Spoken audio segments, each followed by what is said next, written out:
ॐ श्री परमात्मने नमः। श्रीमद्भगवद्गीता अथ चतुर्थोऽध्यायः।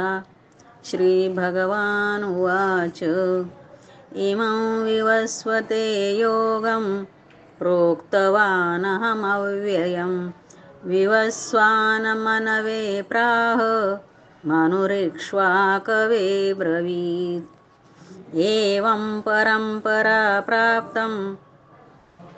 इमौ राजर्षयो विदुः सकाले नेह महता योगो नष्टः परन्तप स एवायं मया तेद्य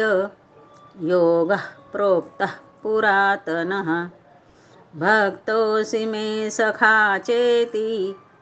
रहस्यं ह्येतदुत्तमम्। अर्जुन उवाच अपरं भवतो जन्म परं जन्म विवस्वतः कथमेतद्विजानीयान् त्वमादौ प्रोक्तवानिति। श्रीभगवानुवाच बहूनि मे व्यतीतानि जन्मानि तव चार्जुन तान्यहं वेद सर्वाणि न त्वं वेत्थ परन्तप अजोऽपि सन्न्यवयात्मा भूतानामीश्वरोऽपि सन् प्रकृतिं स्वामधिष्ठाय सम्भवाम्यात्ममायया यदा यदा हि धर्मस्य ग्लानिर्भवति भारत अभ्युत्थानमधर्मस्य तदात्म्यानं सृजाम्यहम् परित्राणाय साधूनां विनाशाय च दुष्कृतां धर्मसंस्थापनार्थाय सम्भवामि युगे युगे जन्म कर्म च मे दिव्यम् एवं यो वेत्ति तत्त्वतः त्यक्त्वा देहं पुनर्जन्म नैति मामेति सोऽर्जुन वीतरागभयक्रोधा मन्मया मामुपाश्रिताः बहवो ज्ञानतपसा पूता मद्भावमागताः ये यथा मां प्रपद्यन्ते तांस्तथैव भजाम्यहम् मम वर्त्मानुवर्तन्ते मनुष्याः पार्थ सर्वशः काङ्क्षतां कर्मणां सिद्धिं यजन्त इह देवताः क्षिप्रौ हि मानुषे लोके सिद्धिर्भवति कर्मजा चातुर्वर्ण्यं मया सृष्टं गुणः कर्मविभागशः तस्य कर्तारमपि मां विद्ध कर्तारमव्ययम् न मां कर्माणि लिम्पन्ति न मे कर्मफले स्पृहा इति मां यो विजानाति कर्मभिर्न स बध्यते एवं ज्ञात्वा कृतं कर्म पूर्वैरपि मुमुक्षुभिः कुरु कर्मैव तस्मात् त्वं पूर्वतरं कृतं किं कर्म किमकर्मेति कवयोऽप्यत्र मोहिताः तत्ते कर्म प्रवक्ष्यामि यज्ञात्वा मोक्ष्यसे शुभात् कर्मणो ह्यपि बोधव्यं च विकर्मणः अकर्मणश्च बोधव्यं गहना कर्मणो गतिः कर्मण्यकर्म यः पश्येत् अकर्मणि च कर्म यः स बुद्धिमान् मनुष्येषु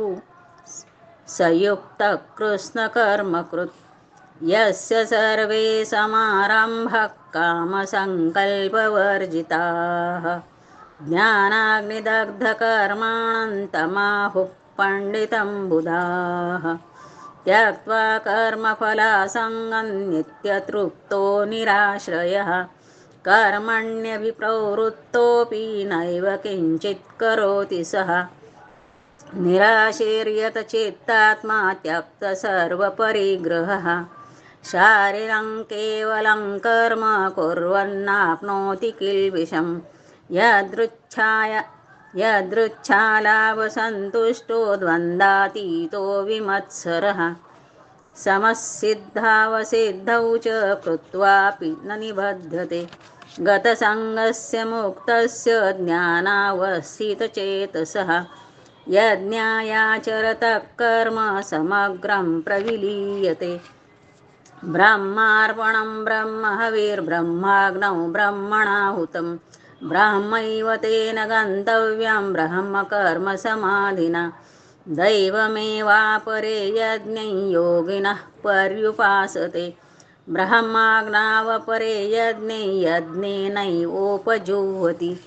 श्रोत्रादीनीन्द्रियाण्यन्ये संयमाग्निषु जुह्वति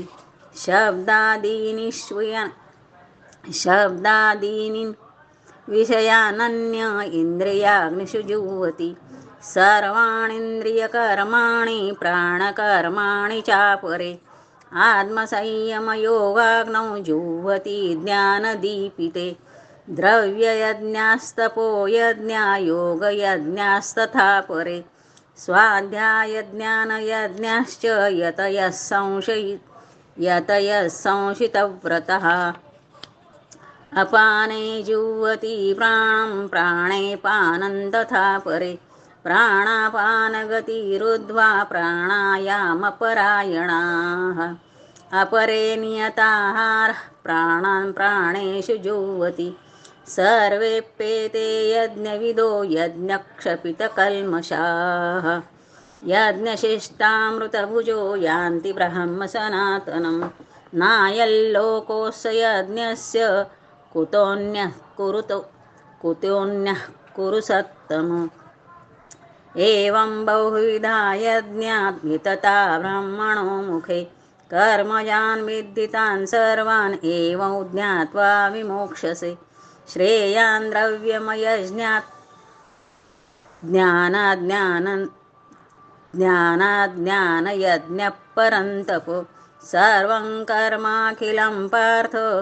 ज्ञाने परिसमाप्यते तद्विद्धि प्रणिपातेन परिप्रश्नेन सेवया उपदेक्षन्ति ते ज्ञानौ ज्ञानिनस्तत्त्वदर्शिनः यज्ञात्वा न पुनर्मोहम् एवैयास्यसि पाण्डव येन भूतान्यशेषेण द्रक्ष्यस्यात्मन्यथो मयि अपि चेदसि पापेभ्यः सर्वेभ्यः पापकृत्तमः सर्वज्ञानप्लवेनैव वृजिनैः सन्तरिष्यसि यथैधांसि समिद्धोऽग्निर्भस्मसात् कुरुतेऽर्जुन ज्ञानाग्निः सर्वकर्माणि भस्मसात् कुरुते तथा न हि ज्ञानेन सदृशं पवित्रमिह विद्यते तत्स्वयं योगसंसिद्धः कालेनात्मनि विन्दति श्रद्धावान् लभते ज्ञानं तत्परः संयतेन्द्रियः ज्ञानं लब्ध्वा परां शान्तिम् अचिरेणाधिगच्छति अज्ञश्चाश्रद्धधानश्च संशयात्मा विनश्यति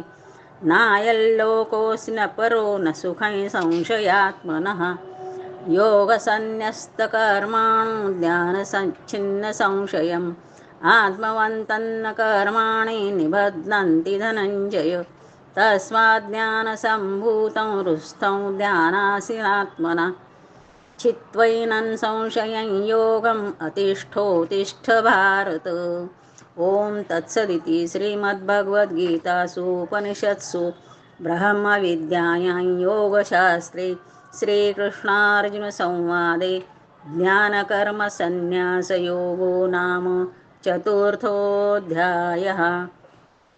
हरये नमः हरये नमः हरये नमः।